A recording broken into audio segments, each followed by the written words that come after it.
আমার জীবনে এর আগে কখনো কোনো ছেলের সাথে কথা হয়নি। আম্মার ফোন ছিল, তো আম্মার ফোনে হচ্ছে একটা নাম্বার থেকে ফোন আসতো। এই জীবনের প্রথম ওই লোকটার সাথে আমি কথা বলতাম আর কি। কথা বলতে বলতে একটা ভালো লাগা শুরু হয়েছে। তারপরে সে বলল যে আমার সাথে দেখা করবে। দেখা করার কথা বলে সে হচ্ছে হুট করেই আমাকে না বলে অক্টোবরের 12 তারিখে সে চলে যায়। তো পরে আমি যখন প্রথম দিন চলে গেছি, যাওয়ার পরে তো তার সাথে আমি 2-3 ঘন্টা রিক্সায় ঘুরছি শুধু। আমার মনে হয় না যে আমার সাথে তার 6 বার দেখা, কখনো সে আমার হাতটা ধরছে। সো এই জিনিসগুলো না আমার ভালো লেগেছিল। তারপরে তোমার আম্মা আমাকে জিজ্ঞেস করছে, তুমি কোনো ছেলের সাথে ঘুরতে গিয়েছিলে? আমি বলছি, আম্মা হ্যাঁ, একটা ছেলের সাথে আমি কথা বলি, ভালো, আমার ভালো লাগছে, দেখতে পারো তুমি। আমার আম্মা তো ওই দিন আমাকে সেই রকম মাইন্ড দিছে, বলে যে চেনা নাই জানা নাই এত বড় একটা ছেলের সাথে তুমি কথা বলো, চিটো তো করতে পারে তোমার সাথে, এত বাটপাড়াও হইতে পারে, যেটা মা বাবারা বলে। আবার আব্বারে বলছে যে তোমার মেয়ে তো ওরকম ঘুরে একটা ছেলের সাথে। তো পরে আব্বা চলে আসার পরে তো বাসায় প্রচুর মানে তুমুল ঝগড়া আমাকে নিয়ে।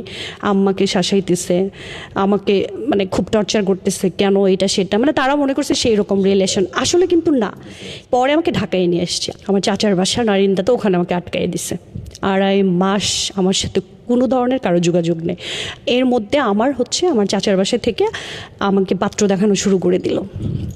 এখন আমার কথা হচ্ছে, তোমরা যেহেতু আমাকে বিয়ে দিয়ে দিবা, তাহলে ওই ছেলের সাথে কেন না, তোমরা ওই ছেলেকে কেন দেখতেছো না? আমার আব্বার কথা হচ্ছে যে আমার দেখার প্রয়োজন নাই, আমার পছন্দের ছেলে ঠিক করা আছে, ওর সাথে তোমার বিয়ে হবে। এক পর্যায়ে তার নাম্বারে আমি আমার আব্বার নাম্বার থেকে একটা মেসেজ করছিলাম যে আমাকে মান্ডা নিয়ে আসছে, শুধু ওইটুকুই বলছিলাম। বিশ্বাস করেন স্যার, আদৌ এই প্রশ্নের উত্তর আমি মিলাইতে পারি না। আমি তাকে সকালে বলছি 2টার সময়, সে আমার বাসার সামনে। ওই সময় অ্যান্ড্রয়েড ফোনও ছিল না, একটা বাটন ফোন ছিল। সে যে ট্র্যাকিং করবে এখনের যে আধুনিকতা, সেটাও তো ছিল না। সে একদম আমার বাসার সামনে। তারপর আমি তাড়াহুড়া করে আব্বার মোবাইল থেকে আবার ফোন দিছি। তো আমার তুমি কি জানো আমার বাসা এখানে? বলে কি না, তোমার বাসা এখানে আমি কীভাবে জানবো? মান্ডা বলছে, আমি মান্ডা এসে এখানেই দাঁড়াইছি। তাহলে আমি জানালা খুলছি, দেখে যে সত্যিই আমার বাসা। তাহলে ওইটা আমার ভাই দেখে ফেলছে, যে আমি তাকে মেসেজ দিছি যে তুমি এখান থেকে চলে যাও। তাহলে সে আমাকে দেখে চলে গেছে। ওই মুহূর্তেই আমার আব্বা আম্মা, মানে আমার ভাই আমার আব্বা আম্মাকে ডাকছে। ওই দিন আমাকে মারছিল প্রচুর। তখন আমার আব্বা আম্মা বুঝছে যে আমি সিরিয়াস হয়ে গেছি বেশি। ভাই কান্না করে করে বলতেছিল যে তোরে আমরা কোন ভালোবাসার অভাব দিছি, যে তুই একটা না জানা মানে একটা মানুষ, চিনোস না জানোস না, এত ভালোবেসে ফেলছস। আমার আব্বা আমাকে 3 দিন ঘরের ভিতরে বন্দি করে রাখছে। আমার দাদু আমাকে শুধু পানি দিত, লুকায় খাবার দিত। ওই ছেলের নাম যেন আমি ভুলে যাই, আমি কোনোভাবেই করি নাই। আমাকে অনেক দিন অনেক বিশ্রী বিশ্রী কথা বলা হয়েছে, আমি তারপরেও তাকে ভুলি নাই। সে জানে আমি প্রচুর মার খাইছি, তার জন্য আমি এত মার খাইছি জীবনে। আমার ভাইয়ের হাতে, আম্মার হাতে। আমার আব্বা কখনোই আমাকে মারে নাই, আমাকে প্রচুর মারতো, আমার চুল টেনে টেনে মারতো। ওই সময়ের দিনগুলো ছিল স্যার বলার মতো না। আমি মায়ের খেতে খেতে এমন হয়ে গেছিলাম, তখন মনে হইতো যে আমার ফ্যামিলি তো ডেফিনেটলি ভুল করছে, তাদের তো জানা উচিত ছিল যে আমার আসলে ছেলেটার সাথে কি সম্পর্ক। সেটা না করে আমাকে আসলে এত বেশি মারছে। তখন আমার কাছে মনে হইতো যে ওই লোকটাই আমার আপন, ওই লোকটাই আমার সবচেয়ে কাছের কেউ। তখন আমি তাকে জানানোর প্রয়োজন মনে করছি। আমি বলছি যে তুমি আসো, এসে আমাকে নিয়ে যাও। পরে যখন সে আসলো, সে অবশ্য অনেক কনভিন্স করার ট্রাই করছে, আমার ফ্যামিলিকে পারে নাই। আমার আব্বা ওদের বাড়িতে গিয়েছিল, যখন দেখে আসছে আমার আব্বা বলছে তোমাকে আমি 2টা কথা বলবো, যদি বুঝো ভালো, না বুঝলে তোমার ব্যাপার। যে তুমি ছোটোবেলা থেকে যে জায়গায় টয়লেট করে বড় হইছো, সেই জায়গাটাই ওদের নাই। আমি ভাবছি আমার আব্বা মনে হয় আসলে বেশি বেশি বলতেছে আমাকে সরে যাওয়ার জন্য। সেকেন্ড বলছিল যে তুমি যাদের কাছে যাবা, একটা মানুষ কেন্দ্রিক কিন্তু তোমার জীবন না, তোমার সবার সাথে থাকতে হবে। তা আমার আব্বা বলছে তুমি যত পরিষ্কার, এত সুন্দর, তুমি ওখানে গেলে একটা কুৎসিত মানুষের মাধ্যমে যাবা, আর যেখানে যাবা, যেখানে তোমাকে নিবে, সেটাও কুৎসিত। এবার তোমার জীবন তুমি কিভাবে চালাবা, এটা তোমার ব্যাপার, এরপর আর আমার কিছু বলবা না। আমি ভাবছি আমার আব্বা আমার ব্রেন ওয়াশ করছে। এর আগে যেমন আমার ভাই যখন দেখছিল, তখনও সেম কথাই বলছিল, তুমি যে জায়গাটায় যাবা ওই জায়গাটা আসলে তোমার জন্য ঠিক না, ভালো না, এই ছেলেটাকে আমার পছন্দ হয় নাই, এই ছেলে তোমাকে কখনোই ভালো রাখবে না। আমার আব্বা আমাকে ঘরের ভিতরে আটকাই দিছিল। আটকাই দেওয়ার পর আমাকে বলছে যে হয় তুমি আমাকে চাও, আর না হয় ওই ছেলেকে চাও, কোনটা চাও? ওই দিন আমার আব্বা আমার সাথে এত খারাপ আচরণ করছে, তখন আমার মনে হয়েছিল যে আমি আসলে আর বাঁচবো না, মরে যাব। আর এমন অবস্থা হয়েছিল স্যার, মানে আমার ব্রেন কাজ করতো না। প্রথমত আমার ফ্যামিলিকে আমি বুঝাইতে পারি নাই, দ্বিতীয়ত হচ্ছে যে মানুষটার জন্য আমি অপেক্ষা করতেছি, সে মানুষটার সাথে আমার কন্টিনিউ কোনো যোগাযোগ হচ্ছে না। পরে সেই দুলাভাইকে নিয়ে আসছে, আসার পরে আমাকে দেখছে, দেখার পরে আব্বা বলছিল বিয়ে করলে এখন বিয়ে করে নিয়ে যাবা, আর নাহলে পরবর্তী তার কখনোই যোগাযোগ করতে পারবে না।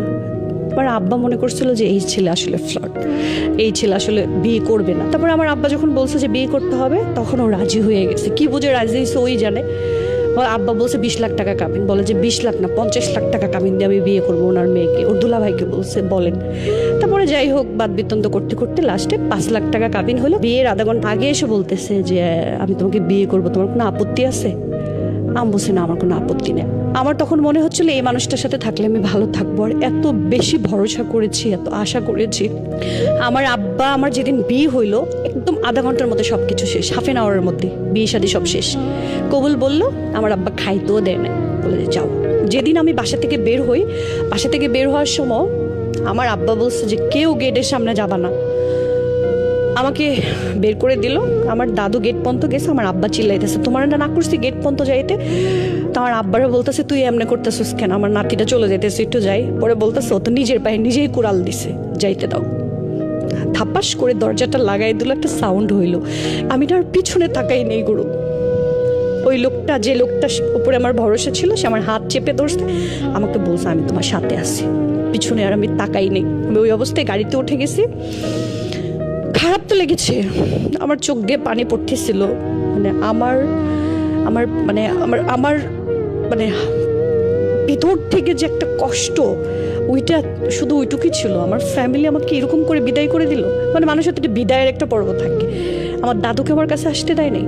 তারপরে ও তখন বুঝছে, ও তো আমার চেয়ে অনেক ম্যাচুয়ার্ড, ও বুঝছে, বলে যে আমি আছি তোমার সাথে, ভয় পাই না, এ কথা বলছে। আমি তো গাড়িতে উঠে গেছি, তাকাইও নাই আমি ওই দিকে, বাড়ির দিকে একবার তাকাইও নাই। তারপরে আমাকে যখন নিয়ে গেছে, নিয়ে যাওয়ার পরে আমার শাশুড়ি যে, উনি আমার দিকে সুদৃষ্টিতে তাকায়ও দেখে নাই। তো একটা টিনের ঘরে আমাকে থাকতে দিস। ওই সময় আমি ওই যে নতুন চুলা দেখা, রান্না করা, রুটি বেলা, ওই সময় আমাকে বলা হইতো যে বাপের বাড়ি থেকে কোনো কিছু শিখে আসো না। প্রথম দিকে পারতাম না দিদা, উনি আমাকে অনেক খারাপ খারাপ কথা শোনাইতো, আমাকে প্রচুর টর্চার করতো। ইভেন কি এত মানে নোংরা নোংরা ইঙ্গিত দিয়ে কথা বলতো, বিয়ে বসে গেছো, জামাইয়ের সাথে শুইতে পারে, থাকতে পারো, কাজ করতে পারো না কেন। যখন আমাকে খারাপ কথা শোনাইতো, তখন একটা খাটের কোণাতে বসে আমার রুমে আমি কান্না করতাম। তখন ওই মানুষটা আমাকে বলতো কি হয়েছে, তখন আমি বলতাম জানো তোমার মা আমাকে এত নোংরাভাবে কথা বলছে, আমাকে এত বাজে বাজে কথা শোনাই, আমি না এগুলো নিতে পারি না। তখন বলতো যে ঠিক হয়ে যাবে, আমি তো আসলে বিয়ে করছি এইভাবে। আমার কথা হচ্ছে তুমি বিয়ে করছো তোমার 2 ভাই রেখে, তুমি ছোট, তুমি বেকার, সেটার জন্য আমি কেন অপরাধী? গুরু ওই সময় ওই কথাগুলা হজম করা একটা বাচ্চা মেয়ে, আমি সব কিছু ছেড়ে আসছি, ওই সময় ওই কথাগুলো হজম করার মতো শক্তি ক্ষমতা কোনোটাই আল্লাহ আমাকে দেয় নাই। কিন্তু আল্লাহ সুবহানাহু ওয়া তাআলা আমার এত বেশি ধৈর্য দিছে, এটা ধৈর্য বলবো না, এটা ব্যয়াপনা ছিল আমার। তারপর না বলে সে লন্ডনের জন্য অ্যাপ্লাই করলো, হুট করে লন্ডন হয়েও গেছে তার 1 সপ্তাহের মধ্যে, 2 সপ্তাহের মধ্যে তার চলে যেতে হবে, জানুয়ারির 22 তারিখে তার চলে যেতে হবে। তখন আমি বললাম তুমি আমার সাথে এত বড় চিট করলা, তুমি আমাকে না বলে চেষ্টা করলা।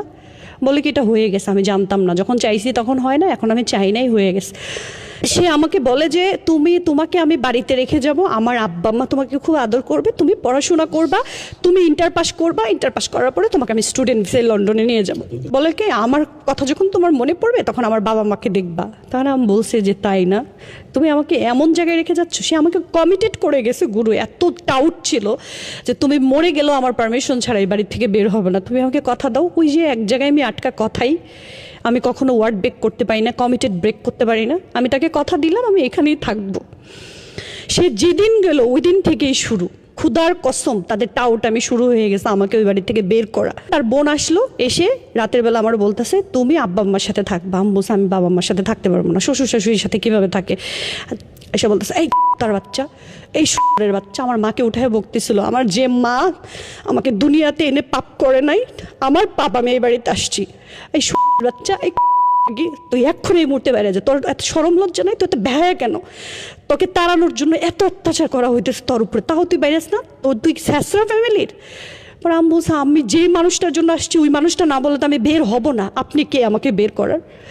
গুরু আমার চুল তো অনেক বড় ছিল, চুলের মুঠি ধরে আমার হাতে এভাবে টেনে ধরে আমাকে টিনের ঘর থেকে শেষরাইতে গেটের বাইরে বের করে দিয়েছে। ইভেন কি ওর বোন, ওর মা, ওর বাবা সবাই আমাকে ধাক্কায় বের করে দিছে। তারপর ওখান থেকে আমি হাঁটতে হাঁটতে হাসপাতালে গিয়ে ওখানে একটা আঙ্কেল ছিল, ওই আঙ্কেল আমাকে মেয়ে বলতো। ওকে বললাম যে আমি তো আসলে টাকা পয়সা নাই, ফোন নাই, আমি কি করবো। তখন ওরা আমাকে ভর্তি করলো, বলে কি বলো তুমি, তোমার টাকা পয়সা লাগবে? তখন বললো যে ডাক্তারকে বললো আমার মেয়ে। তখন আমাকে ইঞ্জেকশন দিল, স্যালাইন দিল, লো প্রেশার তো খেতে দিল। তারপরে আমি একটা মামাকে ফোন দিছিলাম, তখন মামাকে বললাম মামা আপনি কি একটু ফোন দেবেন। বলার পর ও আমার সাথে ফাইনালি কথা বললো। তখন শুধু আমি কান্নাই করছি আধা ঘন্টা। ও বললো যে তুমি বাড়িতে যাও, আমি তোমার ভাইকে কালকে পাঠাবো, পাঠিয়ে তোমাকে নিয়ে যাব, আমার উপরে একটু বিশ্বাস করো। তোমার মামা আমার হাতে ধরে রাখছে, আমাকে ছাড়েনি। তোমার মামা আমাকে রিক্সায় উঠায় বুঝায় সুজায় আমাকে বাড়িতে নিয়ে আসছে। ঠিক তার 5 মিনিটের মধ্যে আমার হাজব্যান্ড ফোন দিস, বলতেছে আব্বা কোথায়। ওই যে আমার সাথে গুরু যোগাযোগ হয়েছে ওর, এটা তোর বাবা মা জানে না।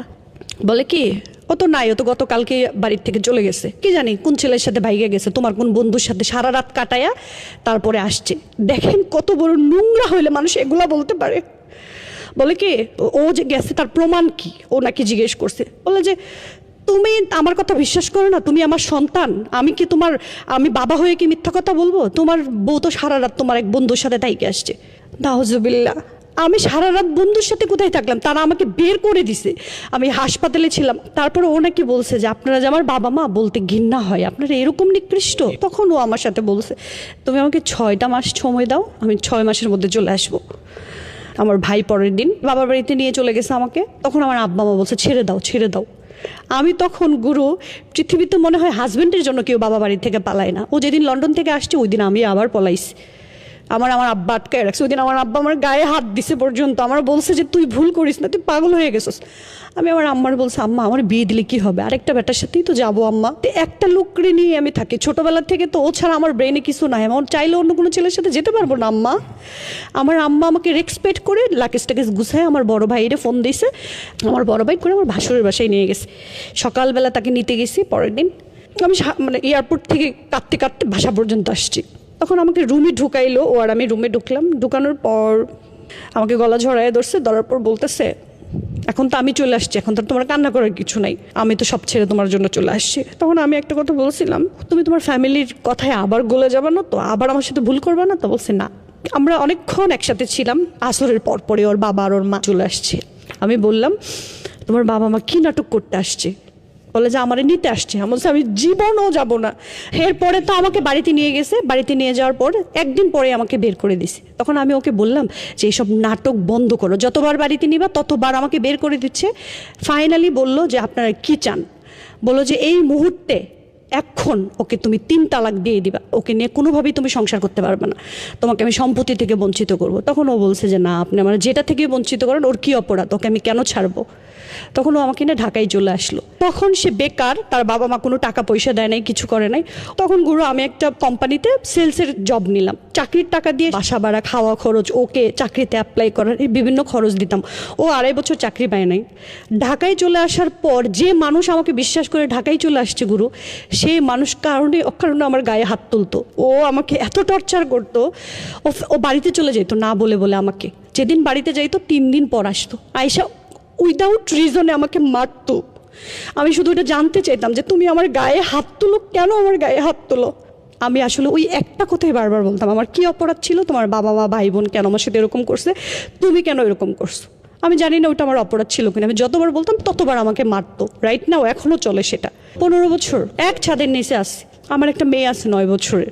আমি তাকে ভালোবাসি না, আমি তাকে প্রচণ্ড ঘৃণা করি। এই কারণে ঘৃণা করি, সে ভালো হাজব্যান্ড হইতে পারে নাই, সে আমার সেফটি সিকিউরিটি দিতে পারে নাই, ফাইন, কিন্তু তার ভালো বাবা হওয়া দরকার ছিল, সে সেটাও হতে পারে নাই। তো প্রচণ্ড বাবা মা ভক্ত, তার বাবা মার জন্য সে জান